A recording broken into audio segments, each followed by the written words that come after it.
मनु और शत्रुपा ने प्रियव्रत और उत्तानपाद नाम के 2 पुत्रों तथा अकुति, देवहूति और प्रसूति नाम की 3 पुत्रियों को जन्म दिया। प्रसूति का विवाह ब्रह्मा के पुत्र दक्ष से कर दिया गया। दक्ष की असिकी नामक एक और पत्नी थी जिसने 5000 पुत्रों को जन्म दिया। उन्हें सामूहिक रूप से हर्यश्व नाम मिला। दक्ष ने उन सभी को पृथ्वी का शासक बनने और प्रजनन की प्रक्रिया को जारी रखने का निर्देश दिया। सभी राजकुमार कर्तव्यपरायण थे, इसलिए पिता की बात से सहमत हो गए। पिता की आज्ञा को पूरा करने से पहले वे एक ऐसे स्थान पर एकत्रित हुए जहां सिंधु नदी समुद्र से मिल जाती थी, परंतु न हर्यश्व और न ही दक्ष इस बात को जानते थे कि कोई उनसे मिलने आ रहा था। एक ऐसा व्यक्ति जिसके मन में शरारत और स्वर में अनुनय की शक्ति थी, वह उपद्रवी व्यक्ति था। वह था देवऋषि नारद। नारद दक्ष के हर्यश्व पुत्रों के पास आए और उन्हें अपने पिता की आज्ञा का पालन न करने के लिए उकसाने लगे। राजा, आप लोग भूलोक के राजा कैसे बन सकते हैं जब आपको इतिहास या भूगोल का ही ज्ञान नहीं है? क्या आप भूलोक की परिधि से अवगत हैं? आपको यह कैसे पता चलेगा कि आप भूलोक की जनसंख्या को कम कर रहे हैं या बढ़ा रहे हैं? हर्यश्व भाइयों के पास कोई जवाब नहीं था। देवऋषि मुस्कुराए।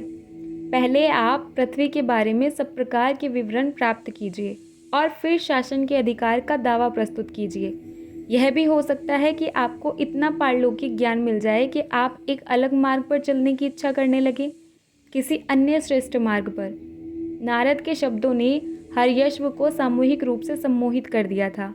दक्ष के सभी 5000 पुत्रों के चेहरे पर अब संदेह झलक रहा था। वे सब नारद की बात से सहमत हो गए।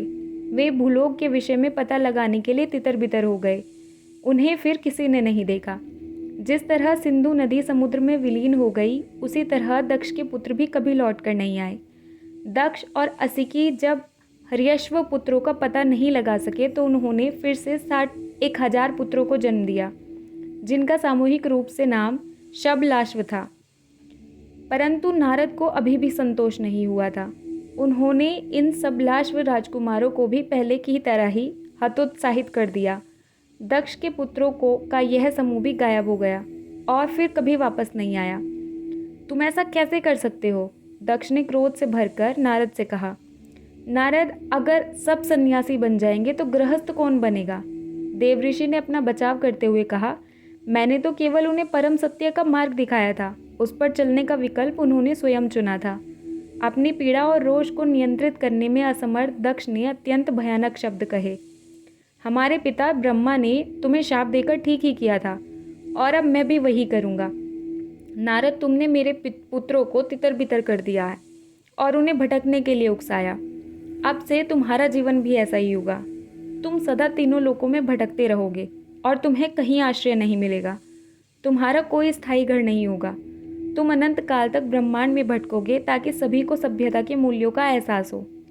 अपने सभी पुत्रों को खो देने के बाद दक्ष और असिकी ने 60 पुत्रियों को जन्म दिया।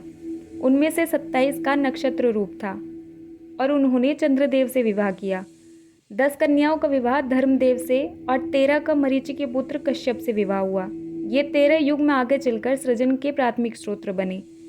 इन 13 बहनों में से अदिति की संतानें आदित्य कहलाई। उनमें से एक पुत्र सूर्य थे जो ब्रह्मांड में गर्मी और प्रकाश के स्रोत बने।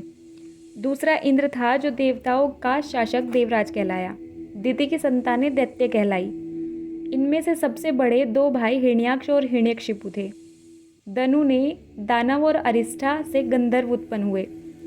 मुनि ने अप्सराओं को, काष्ठा ने यक्षों को और कद्रों ने नागों को जन्म दिया।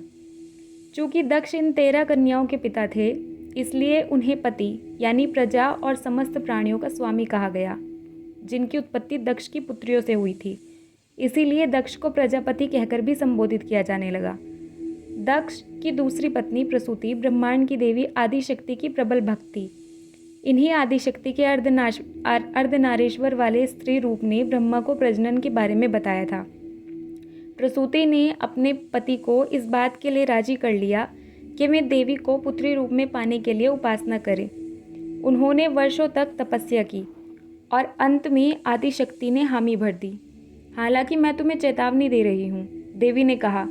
यदि तुमने कभी मेरा अपमान किया तो मैं तुम्हें छोड़कर चली जाऊंगी और तुम्हें इसके गंभीर परिणाम भुगतने पड़ेंगे।